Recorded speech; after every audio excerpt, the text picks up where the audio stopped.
Well, hello guys, hope you're doing well and welcome to the latest in the Press Pass series on the podcast. Once again, I'm joined by Mr. Jeff Hayward. Jeff, how are you doing? I'm really good. Thank you, Sam. How are you coping with lockdown? It's stressful, I'm not going to lie, but it's the same for everybody. So, you know, it is what it is. Yeah, good stuff, good stuff. Also, we've got another face, which many of you will probably know from covering the Cherries for many a season for the Daily Echo, but also the author of the Fall and Rise of AFC Bournemouth book, which charts the Cherries' recent history. It is Mr. Neil Meldrum. Neil, how are you, mate? Very well, very well. Similar to Jeff, actually, Sam, in terms of lockdown fatigue and no clients. But other than that, yeah, very well, thank you.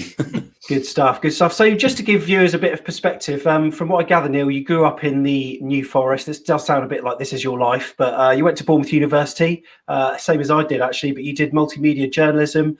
You did a placement at the Echo in '99, and then you started working there full-time a few years later. As a sub-editor, and then you obviously worked in the sports department for many a year, and then you went on to become one of the editors of the paper as well.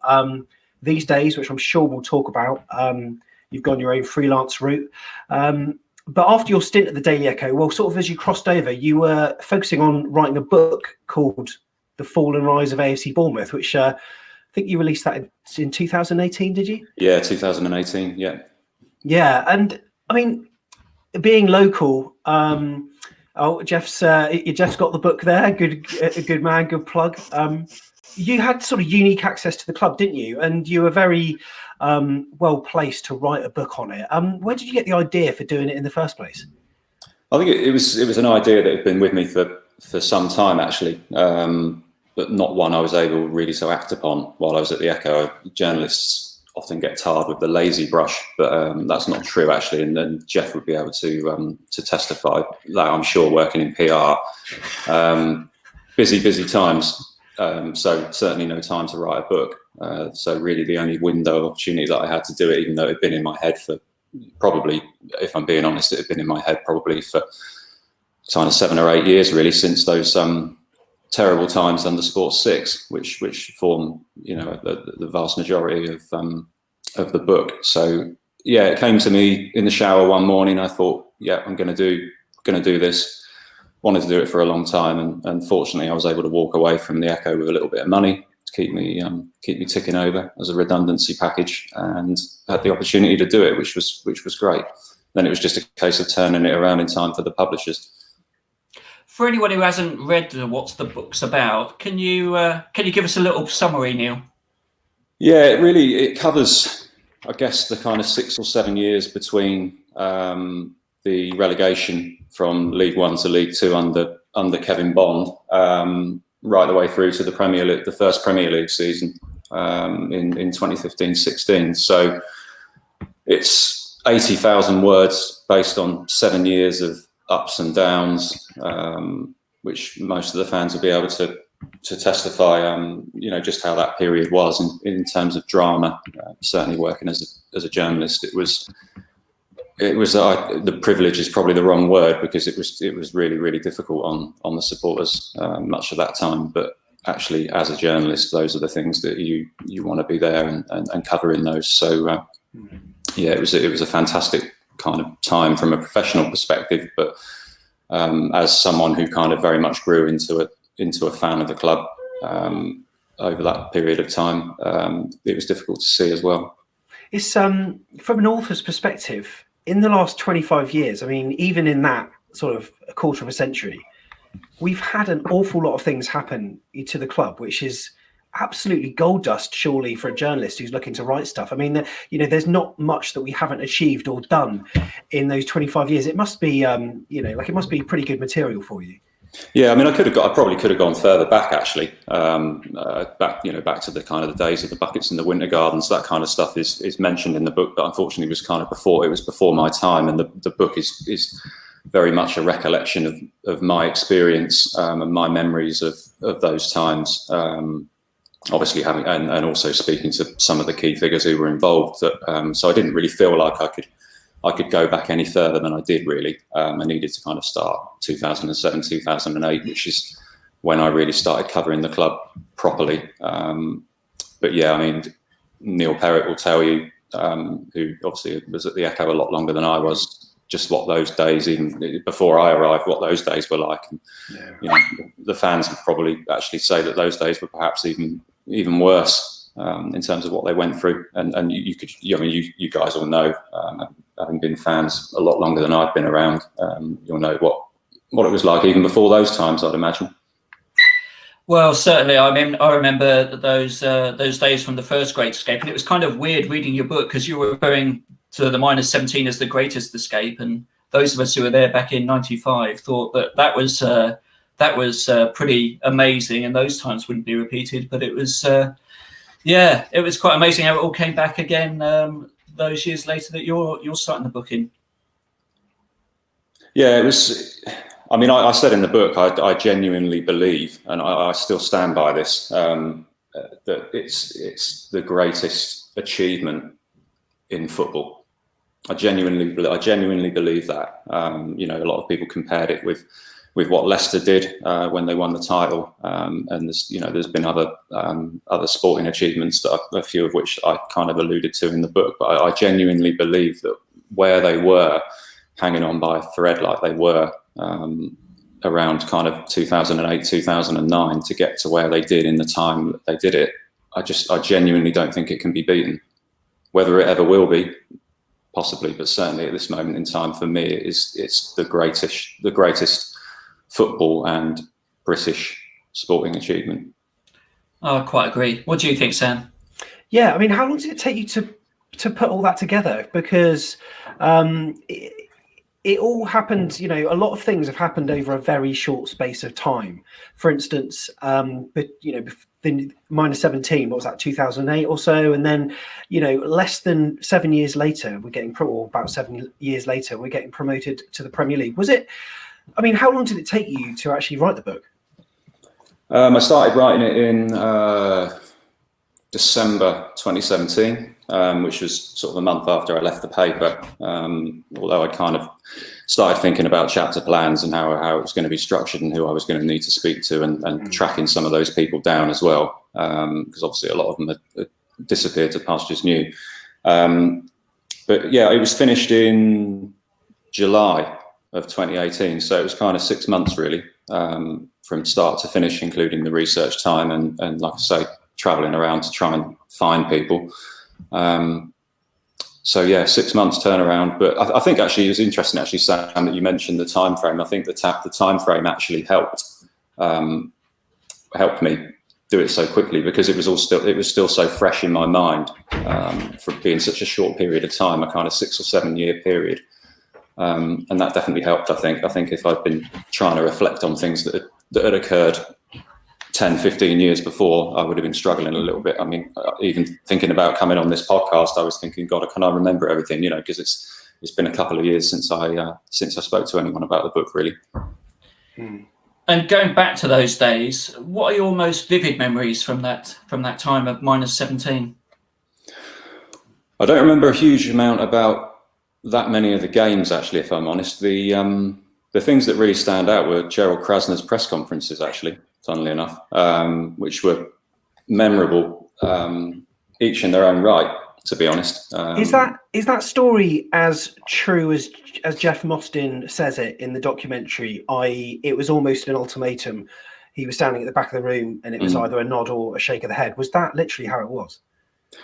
I believe so. I mean, I wasn't privy to the conversations that went on behind the scenes before that press conference, but I do remember Jeff standing at the back of the room. I can picture it now, in one of the suites at the ground, and I don't remember him nodding, but my eyes were firmly fixed on Krasner, so I wouldn't necessarily remember that, but I do remember very vividly. I remember him standing at the back of the room during that press conference. Yeah, and that's obviously become a real key moment of that period of time, and quite a kind of emotive recollection, actually, of just how close they were to going under.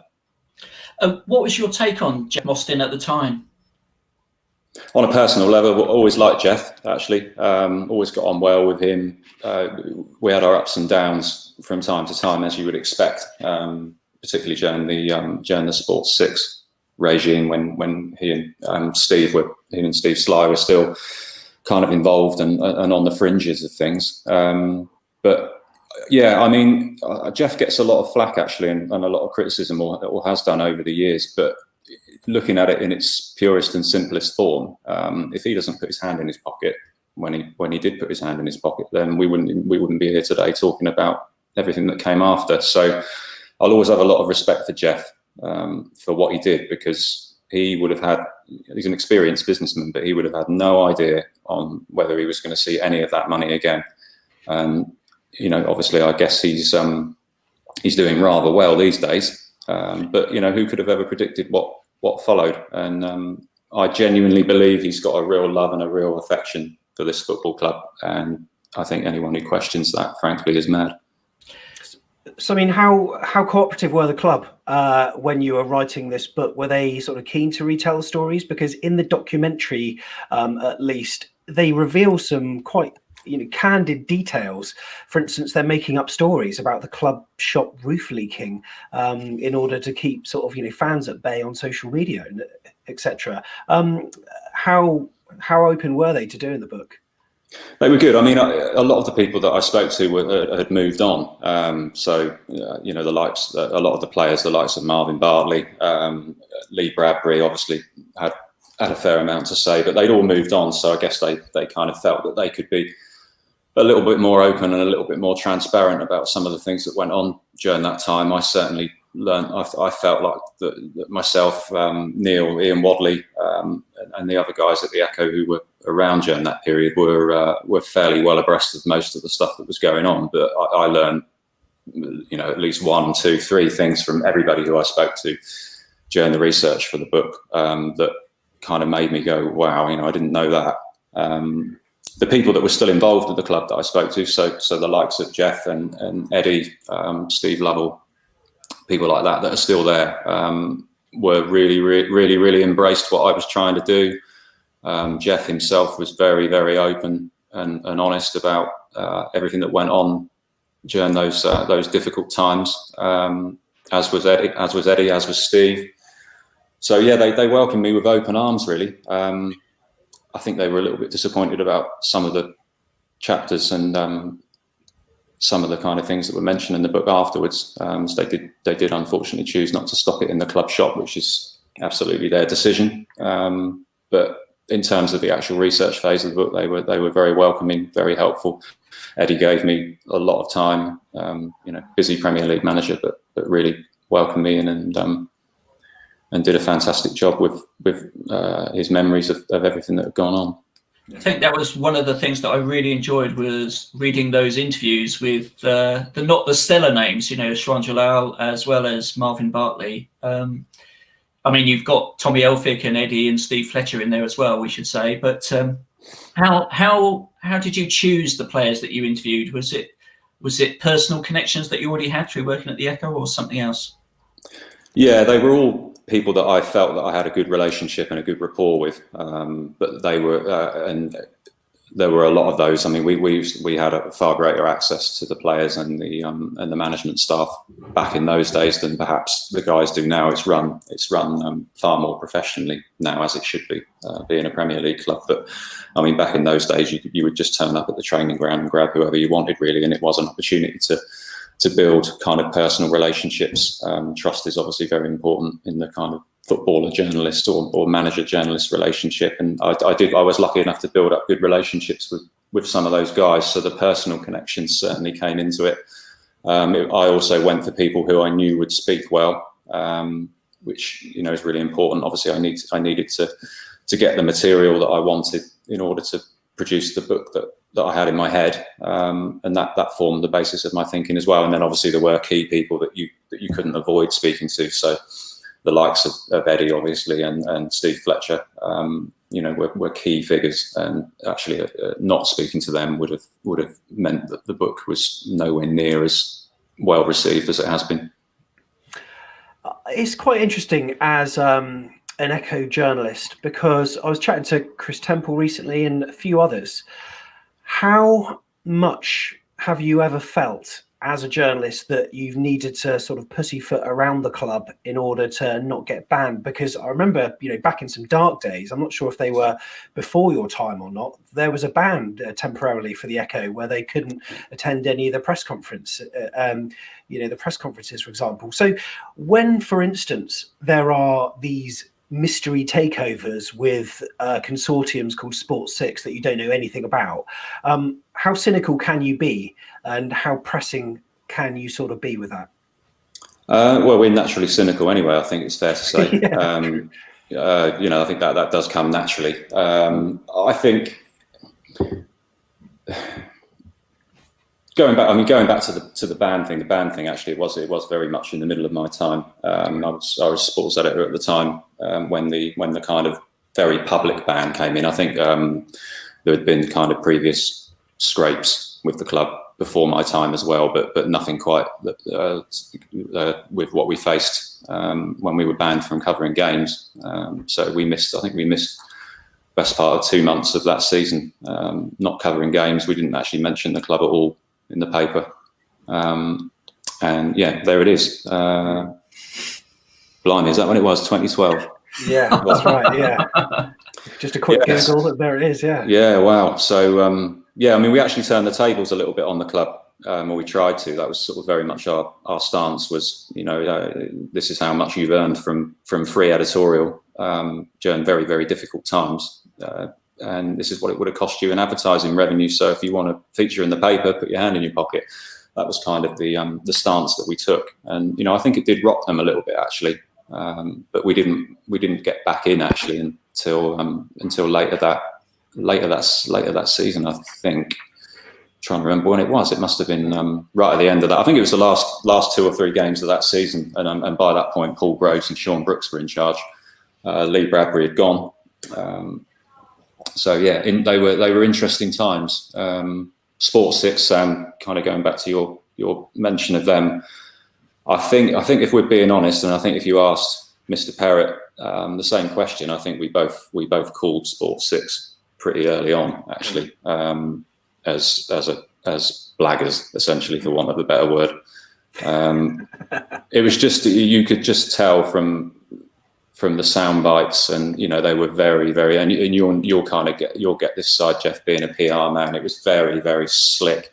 Yeah. It was almost oily slick, and I think we just felt that straight away that something wasn't right here, and so it was proved in the end.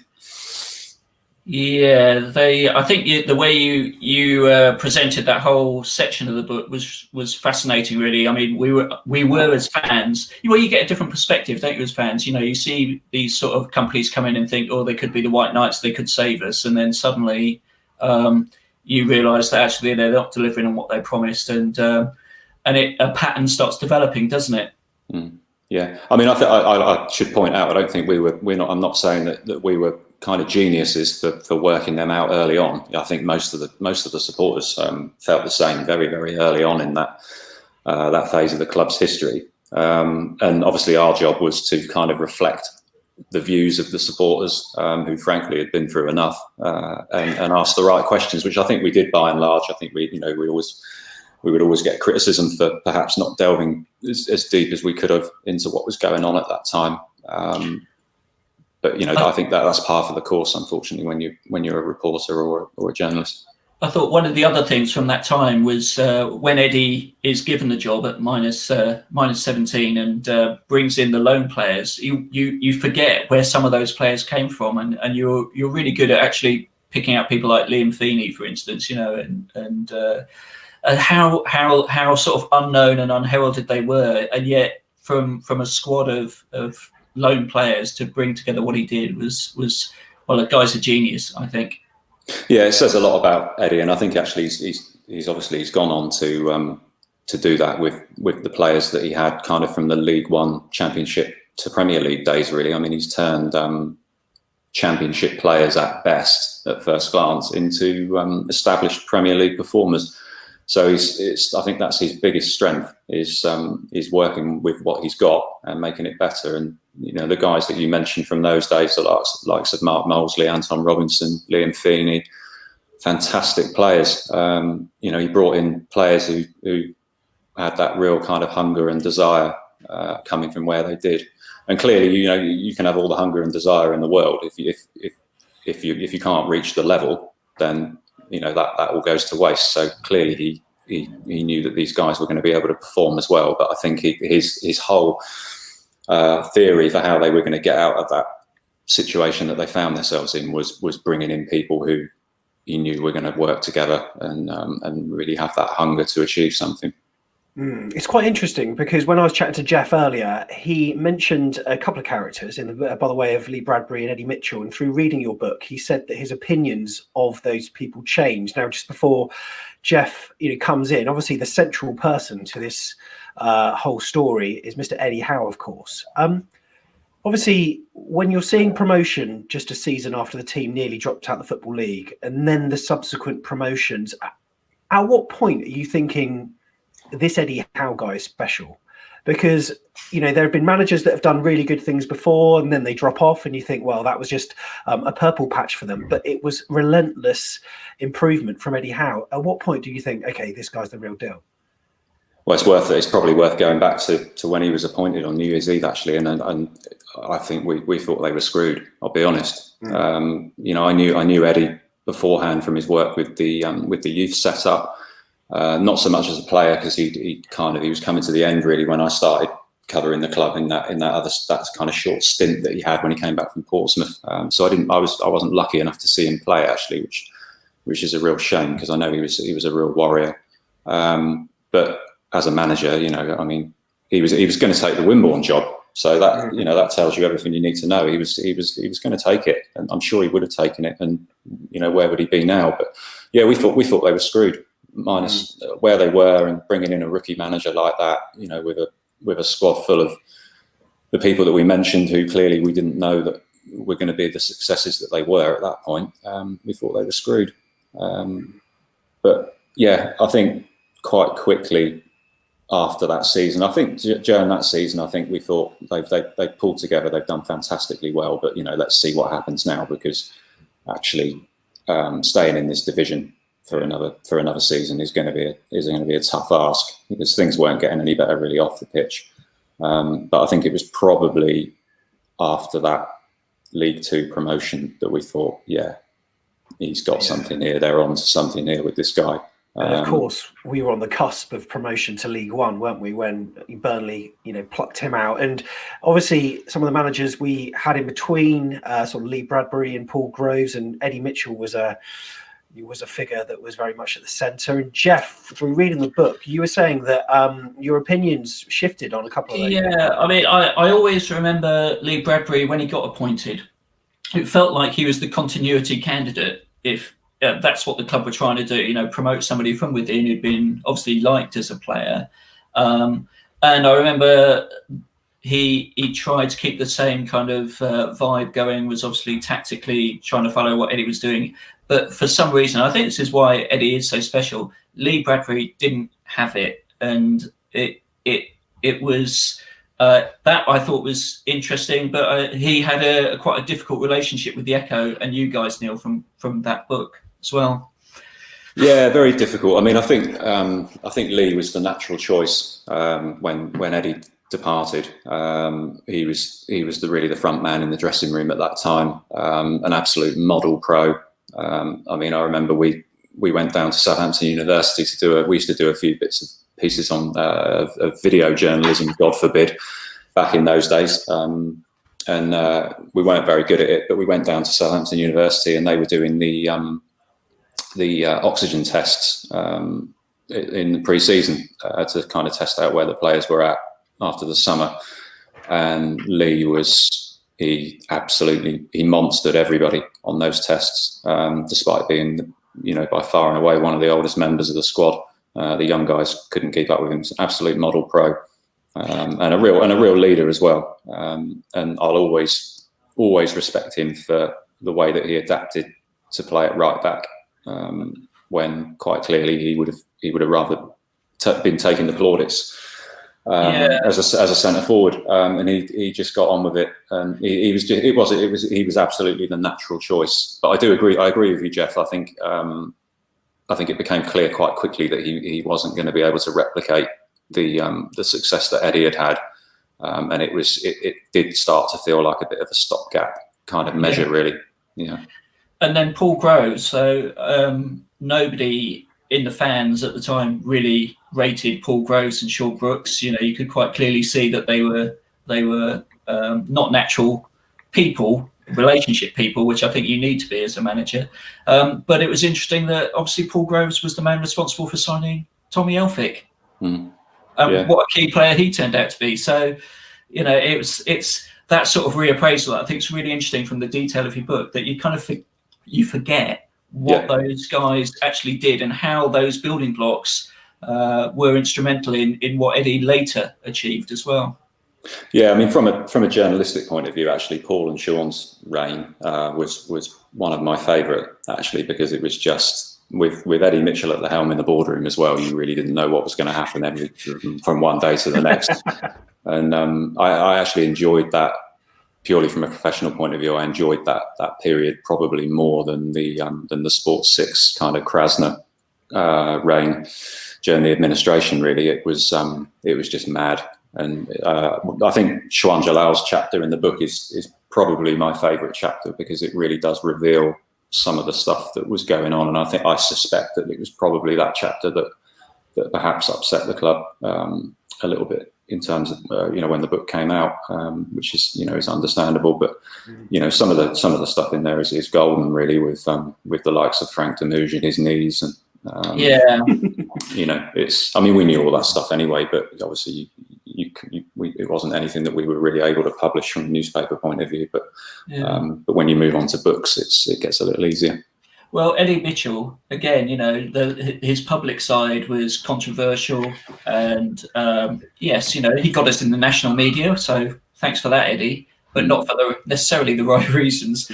But I think what's clear, again, reading your book, is that he actually made some really good business decisions, because he brought in Max Denham, and without him, where would we be now? And actually brought Jeff Mostyn into the club in a way that Jeff Mostyn is now. You wouldn't think of our promotion from the Championship without thinking about Jeff, loving it up with the players in the changing room afterwards, amongst many other things. So again, reappraisal, I think, is an interesting part of reading your book.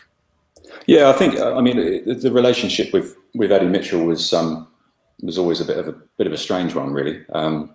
Fascinating guy. I was always fascinated by him, really, ever since his little appearance on Piers Morgan on Sandbanks. That was kind of the first. Not that I watched those type of programs. Probably worth pointing that out. But he was. I was fascinated by him, and having got to know the area a little bit better by that point, and seeing the kind of properties that he was putting up and things like that. He was a fascinating character, and it was interesting getting to know him, actually. Although I must say, most of the time when you'd go and see him, it was almost as if he'd forgotten who you were. I met him a couple of times. He used to go and watch. He used to go and watch his son Tom play for Bashley, and myself and Neil Perrott used to frequent Bashley's matches on a Tuesday or Wednesday night in the Southern League. A lot of the time we used to bump into Eddie Mitchell quite a lot, and you'd kind of say hi and shake his hand, and you just look at him and you think, he doesn't know who I am, even though you'd probably only spoken to him a week before. So he was an interesting one. But yeah, I think my opinion of him changed, actually. I thought he comes across as a little bit of a chancer, and he did in the early days. But actually, I think he's another one. I think he had the best interests of the club at heart, certainly at the end. And you can't really argue too much with what he did and what he achieved compared with the people that came before him. Certainly from things like paying the tax man, and and I know Adam Murray was also responsible for sorting out a lot of those problems, and another fantastic person to have around at that time. But the Murray Group, as it was known at the time, of which Eddie was part of in those early days of him being at the club, they did far more than people done before them, in my view, and they've got to be given respect for that. And ultimately, it was Eddie Mitchell that persuaded Eddie to come back, wasn't it? I believe so. That was always the aim, from my understanding, from the moment that Paul and Sean departed. There was only ever one person in the frame for the job. Carl Robinson, I think, was mooted. And there's a nice little yarn in the book actually about Neil Perrett's big story Paranoia, and he was walking down Richmond Hill towards the Echo office and was convinced that he saw Carl Robinson walking up the hill and followed him into a block of flats at the top of the hill, and he shouted Carl, and the guy turned around and obviously it wasn't Carl. So. Oh, brilliant. Oh, absolutely love that. But yeah, I don't think Carl Robinson was ever, I don't think anyone was ever in the frame. It was Eddie or nothing, and certainly Max Deming would have played a huge part in that as well. No doubt about that. I mean, his return, absolutely superb. I mean, returning to the Championship was one thing, but to win the title 2 seasons later, and then retaining our position relatively comfortably, and then the following season finishing 9th. As a journalist, you must have been running out of superlatives to describe the whole journey that that they've been on. Because people mention fairy tale, and other mention Max being a billionaire and saying it's not a fairy tale. But what was your? It must have been very difficult to think of the things to say, because every season, every month, we seem to reach new heights. Yeah, it was a little bit like that. I mean, I was obviously, knowing that I was coming on here, I've sort of just been thinking about a lot of things and making sure I was kind of back abreast of everything that went on. And I was thinking, when did I start to think they had a chance to get into the Premier League? And I actually don't recall ever thinking that. Even when they were flying high in the Championship, I think the natural kind of gut reaction for anything to do with AFC Bournemouth is to think, well, it's not going to happen. They're going to fall away. If they finish mid-table, that's a result. And we always used to say they were a club that celebrated failure, which I think is quite an interesting way of looking at it, because to me, they always, even the -17, finishing just outside the drop zone that season, still a failure. And that's where the kind of celebrating failure thing came from, really, amongst us. And you just always felt, and I'm sure it's the same for you guys as long-term supporters, you probably always felt like this is too good to be true, it can't happen to us. And that was kind of the way we looked at it, really. And I think probably some of us didn't even believe it even after it happened with the game against Bolton, sitting there in the office watching it and trying to lay out a front page that kind of matched the achievement and the magnitude of it. I don't think we really believed it probably until the next day when the paper landed and Eddie's kind of Christ moment was all over the front page and the cameras all around him and everything. Would it have been, had we lost that match against Bolton, would that be front page worthy, or would that have been relegated to the back page? I think they still would have gone up. So yeah, well, that's true. I suppose so. Yeah, I don't think we ever thought. I don't think we really thought they were going to. I mean, they played so well that season, and we got to the point where, even though we didn't necessarily believe that the Premier League was going to happen, because there was that kind of barrier up stopping us believe that. Because some of the games that season and some of the football they played was just, I'm sure it's most people's favourite season of watching the club, just because they were so dominant. And I think we just thought they're going to win. It's going to happen, and obviously it did. So it was never really, we cleared the front end of the paper, and obviously if they hadn't have won it, we would have been in a bit of trouble. We would have had to found something to put in its place. But I think we were confident enough that it was going to happen. And certainly when the first goal went in, and then the second, it was done and dusted, really. And it was just a case of waiting for the pictures to come in and choosing that right image, really, to capture the moment, which fortunately we got. Yeah, I've been watching a lot of old clips, obviously, due to this lockdown. Been watching a lot of bits on YouTube, and obviously that Championship season, very fond of it. How have you been dealing with it in terms of the lockdown? Because just to go back to what we were talking about, you went freelance, did you? So you're a copywriter now, is that right? Yeah, I do copywriting and content marketing, for a whole range of clients, or was for a whole range of clients until coronavirus kicked in. But yeah, that's what I've been doing for the last couple of years. So yeah, now back to being a sports fan rather than somebody who works in that industry. Good Do stuff. you miss that, Neil? I do. Yeah, I do. Yeah, it was the 10 years that I kind of had covering the club between 2006, 2016, 17 was the best and will always be the best time of my career. There's no doubt about that. I was really privileged to be able to. It was privileged for a start to be able to work for a really good paper, and a paper that I really admired, and people that I really admired as well. Having gone to uni in Bournemouth, I was aware of most of the kind of good people that work for the paper, and being able to work with them was a real privilege for me. So I do miss it. Yeah, I miss covering games. I miss the press room banter.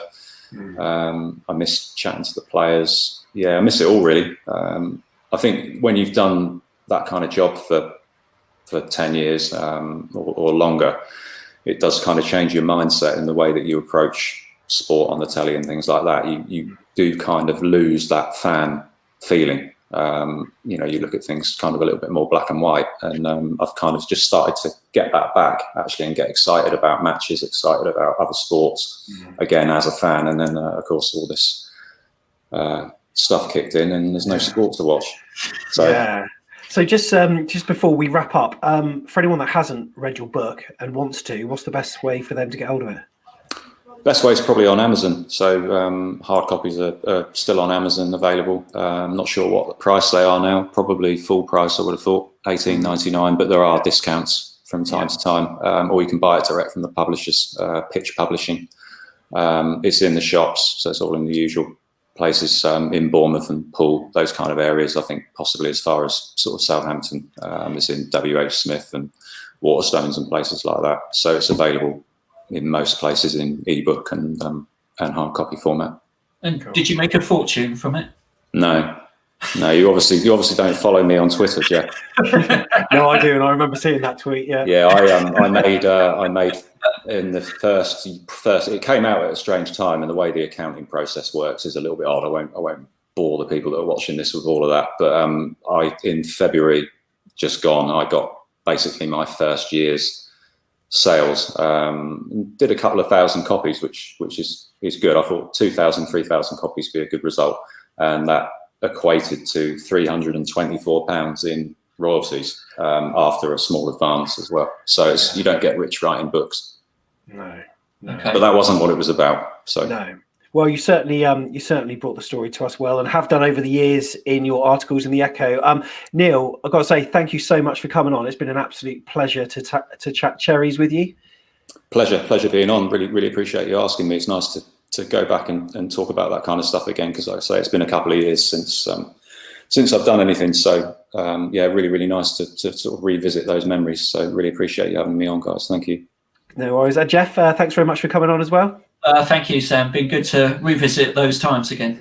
Yeah, good stuff. And well, who knows how long we'll be reminiscing for. Hopefully the football will be back soon. But anyway, thank you very much. If you enjoyed this part of the press pass, check out the playlist. There's previous interviews on there with Peter Rutzler from The Athletic, also Chris Temple too, and there'll be more to come. So do remember to subscribe, and we will see you in the next video. Up the cherries.